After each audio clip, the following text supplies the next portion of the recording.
Okay, let's unpack this. Imagine a world where quality medical care isn't dictated by how far you live from a big city. For far too many people, especially living out in vast rural areas, that access is a constant struggle, a really frustrating one. It's, a very real barrier to just basic health and well-being. That's precisely what we're diving into today.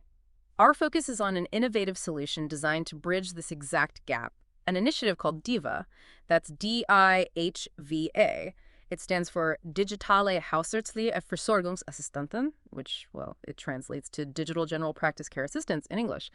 And just so we're all on the same page for this deep dive, we'll be pronouncing it like DIVA. Easy to remember, right? Yeah, and what's truly fascinating here is how this concept directly addresses one of the most critical and, frankly, escalating challenges in healthcare systems globally. It's not just a localized issue. It's really a systemic vulnerability impacting millions. And DIVA, well, it aims to tackle that head-on with a truly innovative approach. Absolutely. So our mission in this deep dive is pretty comprehensive. We want to explore in detail how DIVA aims to overcome this medical underprovision, particularly in those underserved rural regions.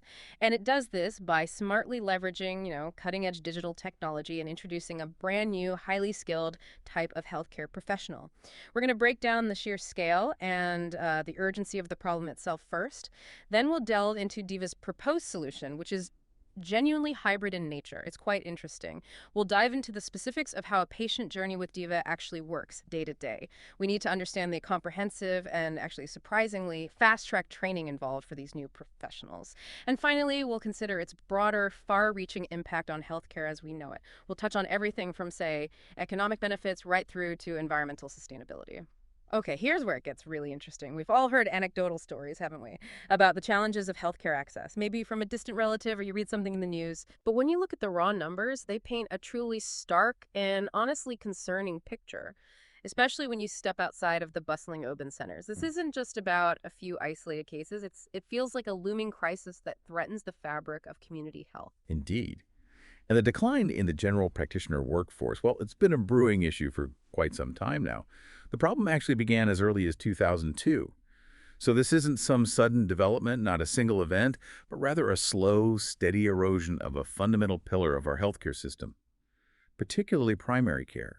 It's really the cumulative effect of various pressures on the profession over, well, 2 decades now. And it's only accelerating, isn't it? Which makes the situation even more urgent. Consider this statistic. Over 35% of general practitioners currently practicing are over 60 years old. That's more than a third of the entire primary care workforce, rapidly approaching retirement age. The projections are even more alarming. By 2035, just a little over a decade from now, more than half of these dedicated doctors are expected to hang up their stethoscopes. Just think about what that means for communities. That could potentially leave entire districts, vast geographical areas, without even the most basic medical care, which is, frankly, a terrifying thought for anyone living in those communities, especially for those who are vulnerable. And if those projections hold, we could be looking at an astonishing number of general practice positions remaining unfilled by 2035, up to 11,000. This would mean that the already precarious situation we face in many areas, where appointments are hard to get and waiting times are long, it will just worsen dramatically. And the ripple effect will be felt throughout the entire healthcare ecosystem. It creates a vacuum that other parts of the system are really ill-equipped to fill. That domino effect is incredibly concerning. It really paints a vivid picture of the systemic pressure. If primary care access dwindles, where do people go when they're sick? When they need a prescription refilled or, when a chronic condition flares up, they go to the emergency room. That's the default. And emergency departments, which are designed for acute life-threatening situations, they'll just face increasing unsustainable pressure. They'll turn into de facto primary care centers, which, let's be honest, they're not staffed, funded, or structurally designed for. And that, of course, isn't just an inconvenience. It translates directly into soaring healthcare system costs. Emergency care is exponentially more expensive than a routine GP visit. Ultimately, the overall quality of care for everyone is at a very real risk of declining as resources get misallocated and strained. And beyond the systemic strain and the financial implications, we absolutely must consider the profoundly specific needs of rural populations in this equation. These regions are experiencing a disproportionate and increasing proportion of older and very old residents. It's a demographic known for its unique healthcare requirements. This isn't just a number, it's a critical societal shift we're seeing. These age groups typically require particularly intensive and regular medical care, often due to the prevalence of chronic conditions and a higher likelihood of what we call multimorbidity, which simply means having multiple coexisting illnesses at the same time. That's such a crucial dimension, and let's try and put a face to this challenge, make it more real. Imagine an 80-year-old grandmother, let's call her Edith, living alone in a village nestled deep in the countryside.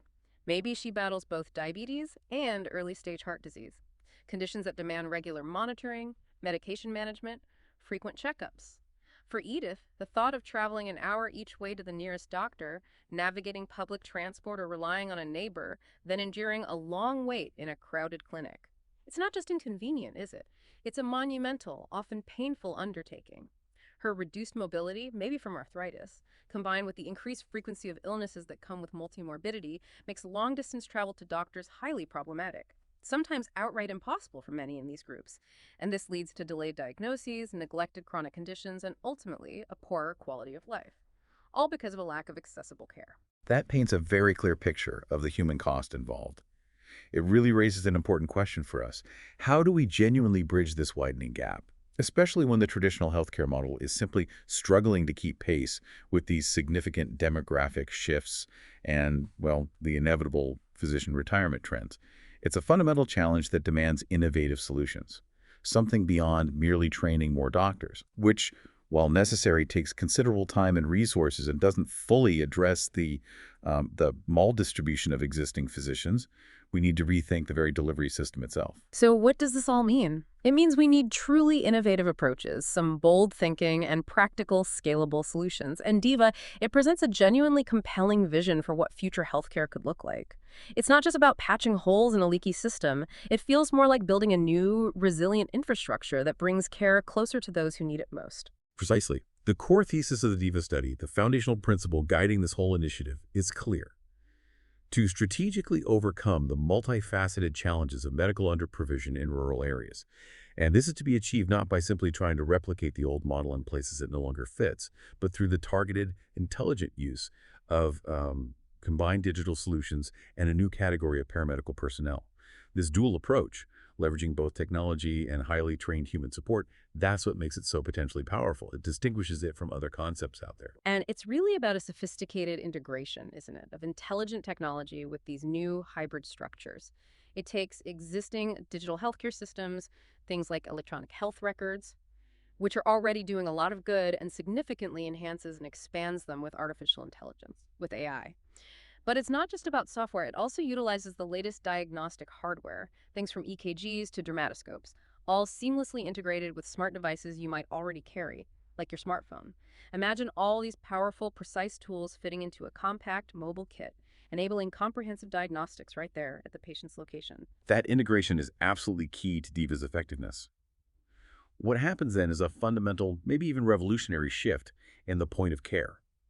Instead of the patient always having to travel long distances to a centralized clinic or hospital, the point of care moves significantly closer to communities, right where people live.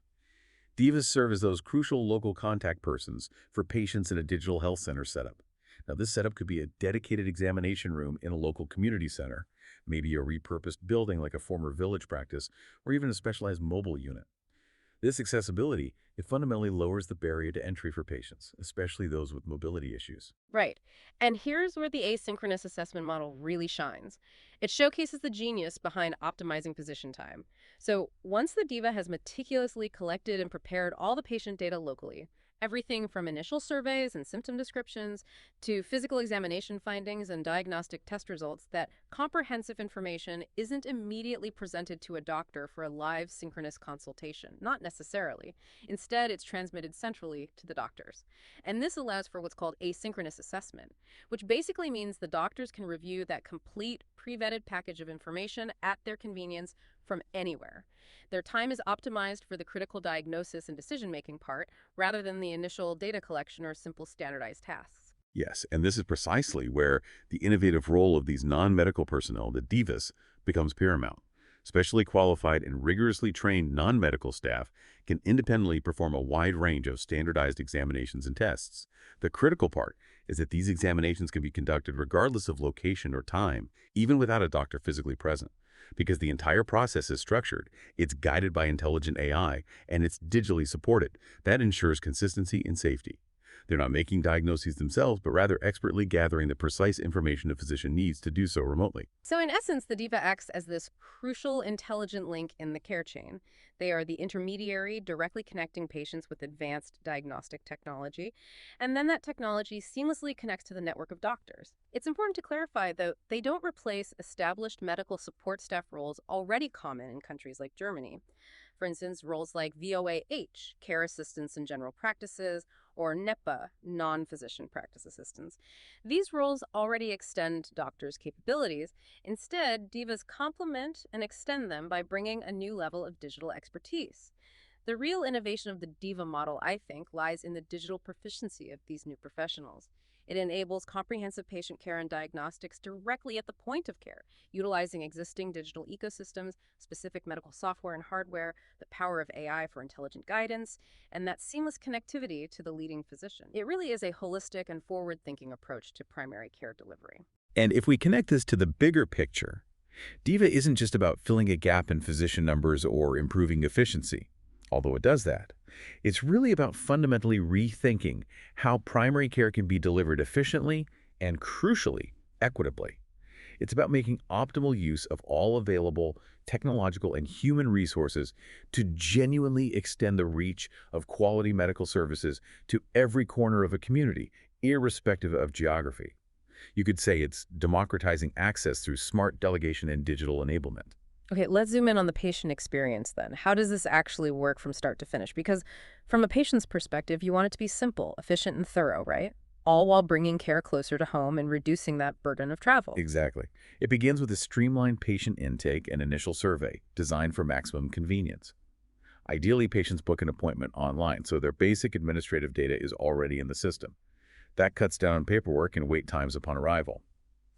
This digital first step really sets the stage for a smooth process. Right. Then they arrive at a designated examination room. And this is a key point.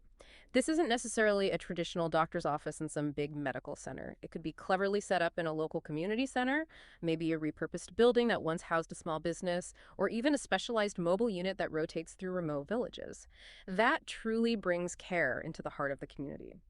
Upon arrival, patients are, of course, fully informed about the pilot project and how these procedures might differ slightly from conventional general practice care, ensuring full transparency.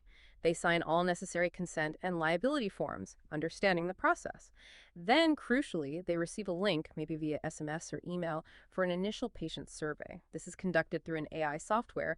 This serves as the first sort of theoretical medical history, intelligently gathering preliminary information about their symptoms, concerns, past medical background, all before they even interact directly with the diva. It's a really powerful preliminary step. From there, yes, the diva takes over the direct patient interaction. The diva first receives and reviews the evaluation from the AI software, which has already processed the patient's initial input and perhaps identified potential areas of concern. This AI-supported diagnostic agent then acts as an intelligent guide. It proposes further diagnostic steps based on that preliminary information. It essentially creates a tailored examination plan for that specific patient. The diva then performs a systematically standardized, structured examination. This ensures consistency, comprehensiveness, and accuracy across all patient interactions, regardless of which diva or which patient. Standardization is vital for reliable data collection here. And the list of specific diagnostic techniques utilized by divas is quite impressive, isn't it? It shows their comprehensive capabilities and the power of the equipment they use. They perform structured physical examinations that includes palpation, percussion, auscultation, basically skillfully feeling, tapping, and listening to the body to gather crucial clinical signs. They use a professional 6-band EKG for detailed heart monitoring, a digital blood pressure cuff for precise readings, a digital scale for accurate weight measurements. For specific areas, they use an otoscope to thoroughly examine ears, a digital stethoscope for high-fidelity listening to internal body sounds, a thermometer for temperature. They also use a dermatoscope for detailed skin evaluations, a digital spatula for throat examinations, and urine test strips for immediate analysis of various markers. And if needed, they can even collect samples for supplementary small blood tests, which are then sent off for lab analysis. Or they can conduct further point-of-care tests like swabs or rapid tests for immediate results, things like flu or strep throat tests. All this happens right there, on-site, efficiently. It provides a really rich data set for the remote physician. Exactly. And once all this comprehensive information is gathered, it moves to the next crucial step: meticulous data documentation, and then the subsequent doctor review. All collected results from the AI survey, the DIHVA's detailed physical examination findings. The results from all those diagnostic tests are structured and meticulously documented on various secure digital platforms. These collected values are then entered back into the diagnostic agent. This allows the AI to update its preliminary assessment based on the new objective clinical data. The DIHVA also addresses any further recommended examination steps or specific questions from the patient, ensuring a thorough and complete record is built. It's all about making the doctor's job not only more efficient, but also more focused and impactful, isn't it? All this collected data, the patient's history, the DIHVA's findings, the diagnostic results, it's centrally stored in a secure online health record. This creates a single, comprehensive source of truth for each patient, accessible from anywhere. The assessing or treating doctor then accesses all this rich, pre-vetted information from this centralized record. That's when they make a definitive diagnosis or initiate further treatment steps. Their actions can range widely, from initiating a video consultation directly with the patient to discuss findings, maybe prescribing medication that can be sent to a local pharmacy, issuing referrals for specialist care if needed, or just directly discussing the results of the location-independent examination and any lab findings with the patient. It's a remarkably smooth, integrated, and patient-centric process that really maximizes the doctor's expertise. What's truly fascinating here is that seamless integration of technology and human interaction. You really see it in action. It's definitely not about replacing the doctor, but about dramatically extending their reach and capacity. It does this through intelligent delegation of routine yet critical tasks. And this asynchronous assessment model, which we've touched on, it offers significant and tangible benefits across the board. Absolutely. One of the biggest advantages is just sheer efficiency for the entire healthcare system. More patients can be assessed in the same amount of time compared to traditional in-person synchronous consultations or even conventional video consultations, precisely because the doctor's time is optimized for that high-level diagnosis and decision-making, not the initial data collection or routine exams. And perhaps counterintuitively, DIHVAs can actually dedicate more time to patients' concerns during their direct interaction. This can foster a better patient relationship since they aren't necessarily rushed through the examination process. It means a more personalized experience, even within a digitally supported model. Right. That personalized attention during the initial DIHVA interaction, combined with the comprehensive and structured data collection, often leads to higher diagnostic certainty for the physician. And it enables more individualized therapy options tailored to the patient's specific needs.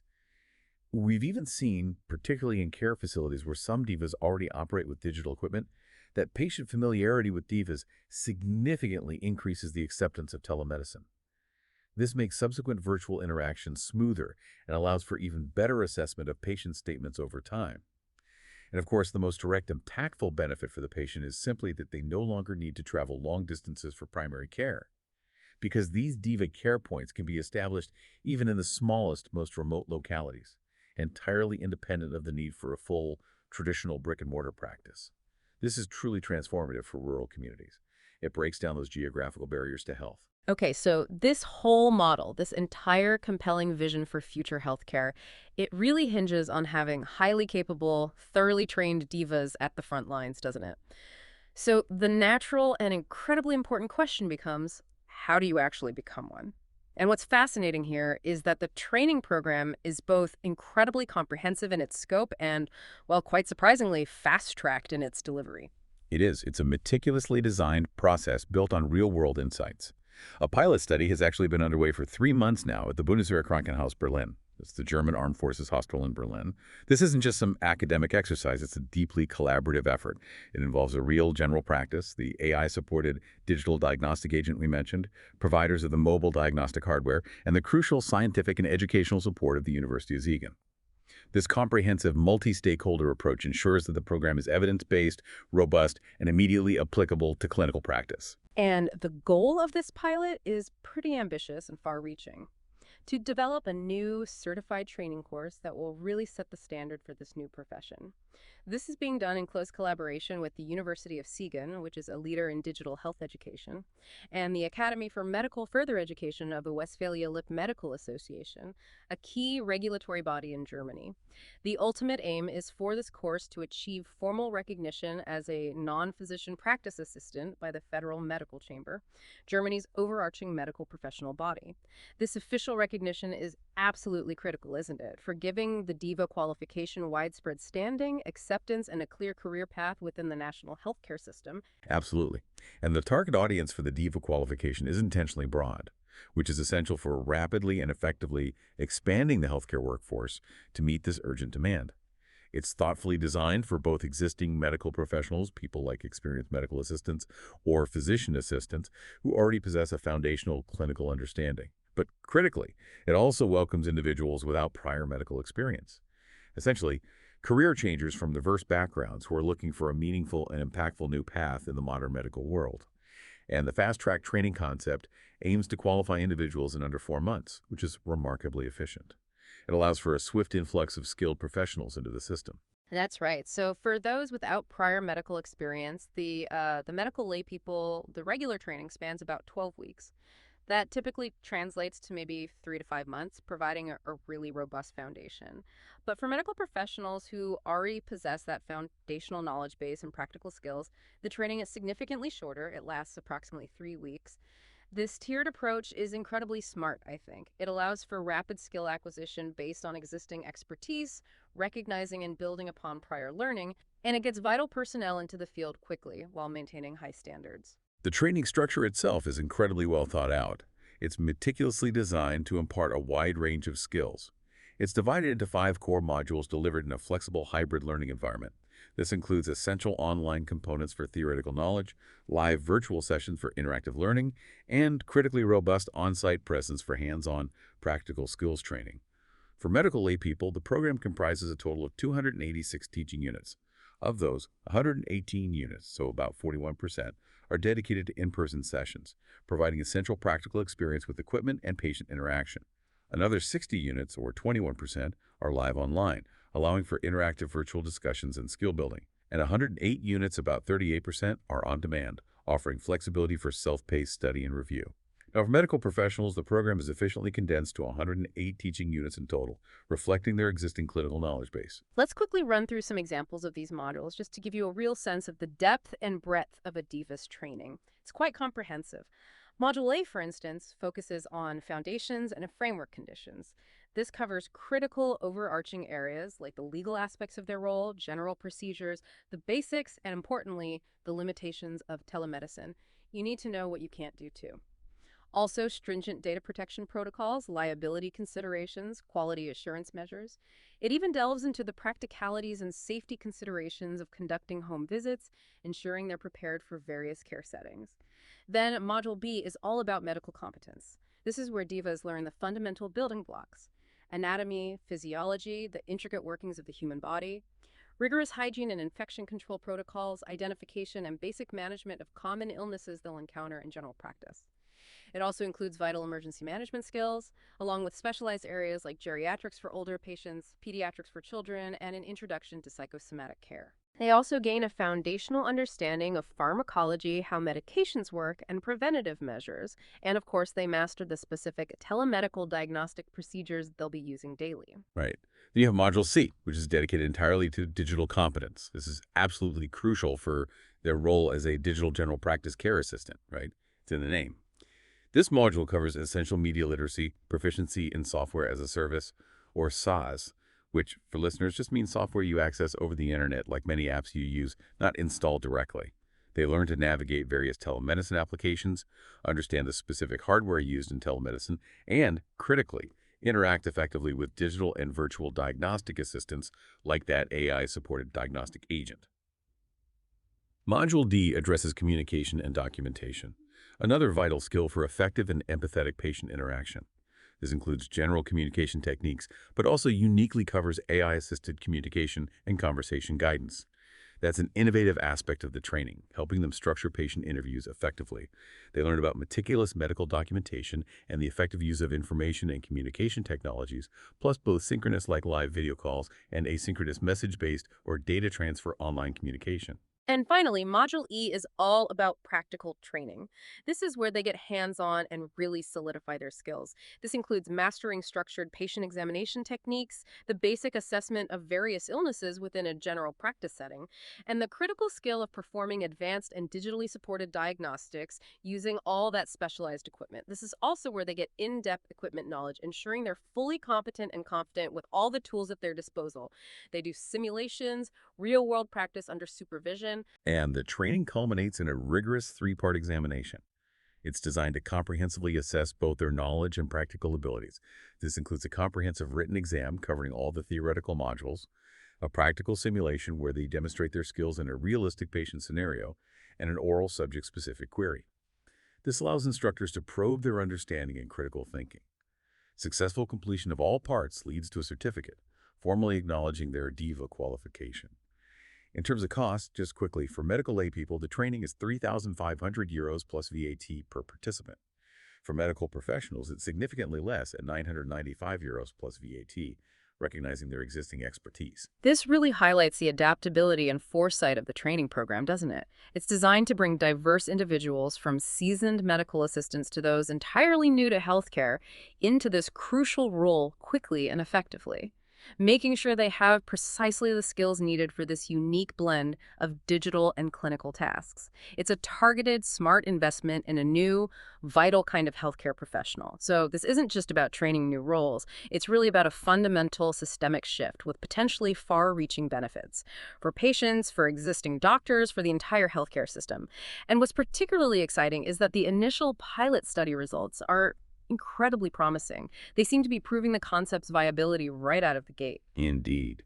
The current progress of the pilot study is consistently positive, which directly and strongly confirms the initial assumptions and hypotheses that led to the development of the DIHVA project in the first place. It's showing tangible success right from the start, validating the model's core principles in a real-world setting.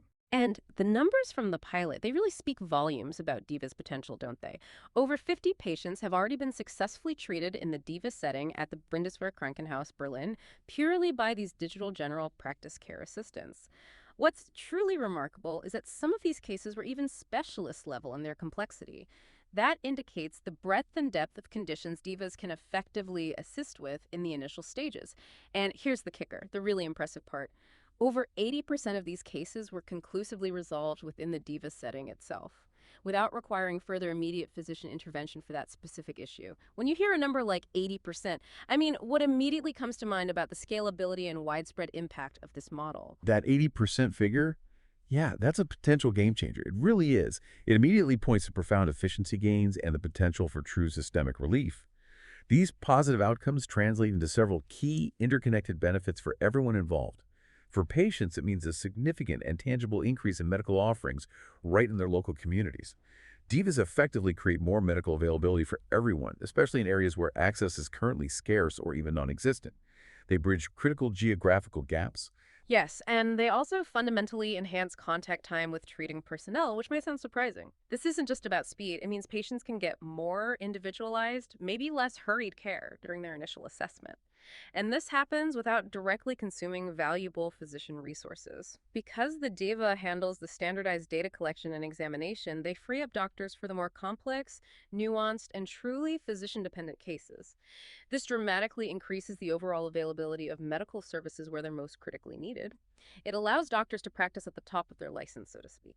It's about leveraging talent and technology to maximize physician impact and patient satisfaction simultaneously. Furthermore, DIHVAs provide significant and much-needed relief for existing healthcare infrastructures. This includes easing the crushing burden on general practitioners and medical specialists, of course, but also alleviating pressure on crucial local healthcare infrastructures, like overstrained emergency departments and rescue services.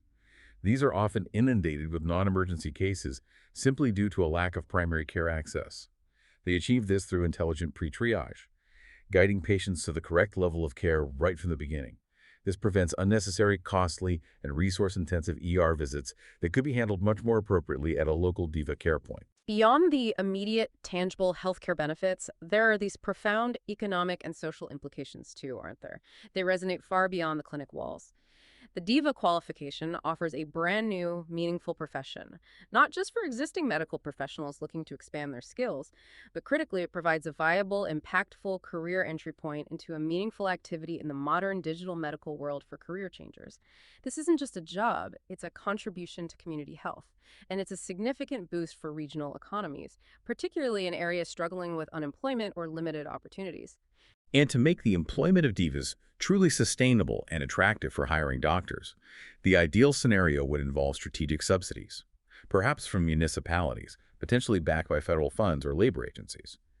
This smart financial incentivization can align perfectly with labor market promotion initiatives in affected regions. You could see economic aid programs like integration grants being considered for districts, cities, or federal states to support the hiring of divas. This creates a powerful win-win situation. It addresses both critical healthcare gaps and vital local employment needs. And from a patient perspective, this model profoundly impacts patient-centric care. Divas enable and sustainably secure comprehensive local care for patients, completely independent of their age or their place of residence. Imagine for a moment the elderly Edith we spoke of earlier. With a Diva care point just down the road, her mobility challenges become far less of a barrier to getting seen. It truly brings quality care to the doorstep, no matter how remote. It ensures that geographical isolation no longer equates to medical neglect. The scalability of this model is also a crucial aspect, and it's being designed for global applicability from the start. An international consortium has proactively formed to implement this vision. It brings together diverse expertise from university research institutions, associations of statutory health insurance physicians, medical teaching academies, practicing GPs, and cutting-edge international e-health technology companies. This group combines vast medical and digital expertise from various international and German cities, places like Warsaw, Tel Aviv Jaffa, Dusseldorf, Siegen, Westphalia-Lippe, the Sauerland region, Bonn, and Berlin. The overarching goal here is to develop a truly scalable model, one that can be readily adapted to evolving medical care challenges across different regions, communities, and neighborhoods worldwide, making it globally relevant and impactful. And here's a surprising but incredibly significant benefit that often gets overlooked. Hybrid care models like this actually contribute positively to climate sustainability. Think about it. Reducing the need for patients to travel long distances for every single medical interaction directly lowers carbon emissions. For instance, that average car journey to a doctor in rural areas, maybe 35 kilometers, generates significantly more CO2, around 6.8 kilograms, compared to an urban trip of, say, 14 kilometers, which is about 2.7 kilograms. This isn't just a minor difference, it's quite substantial when you add it up. Exactly. By bringing care closer to patients, often to walkable or easily accessible local points, DIVA significantly reduces these travel-related CO2 emissions. To put that into a tangible perspective, if a DIVA setting serves just 52 patients per day, which seems reasonable, that alone could save approximately 248 kilograms of CO2 daily. Just by reducing patient travel, that adds up incredibly rapidly to substantial monthly and yearly savings. It makes healthcare not just more accessible and efficient, but also a vital component of a more environmentally friendly future. It's a win for public health and planetary health, really. The future vision for DIVA is both ambitious and transformative, isn't it? It reflects a deep commitment to modernizing healthcare access. The aim is for DIVAs to be available from 2024 as part of nationwide regular care. At least that's the goal. This will profoundly strengthen and expand medical offerings in underserved, particularly rural regions, by seamlessly integrating AI and advanced digital solutions. That includes modern hardware for examinations and cloud-connected software. It feels like a very proactive step towards a more resilient healthcare system. Essentially, yes. DIVA paves the way for digitally supported, innovative, and truly future-proof forms of care that efficiently assist doctors. It allows them to focus their expertise where it's most needed. It offers interested individuals a clear professional entry into the network medicine of the future, providing a much-needed positive impulse for the labor market in these critical areas and helping ensure that no community is left behind in accessing essential health services. And if we connect this back to the bigger picture one last time, DIVA isn't just a technical solution to a logistical problem. It really represents a profound commitment to ensuring healthcare access as a vital community service for all citizens. It makes that access more robust, more efficient, more equitable, and as we just discussed, even more environmentally friendly in the long run. It's a truly holistic approach to modern health. What a deep dive into the world of DIVA. It's truly a fascinating glimpse into how technology and these powerful new professional roles can fundamentally reshape our approach to health, making it more accessible, more efficient, and more sustainable for everyone, everywhere, regardless of their zip code. As you consider this deep dive, think about what this integrated approach really means for the future of personal health ownership. If basic diagnostics and even some initial assessments can happen right there in your local community, maybe even at a pop up care point down the street, how might that empower you personally to take a more active role in your own health management? What new possibilities could this open up for preventing illness, for proactive well being, rather than just waiting to treat it after it has already taken hold? Something to think about.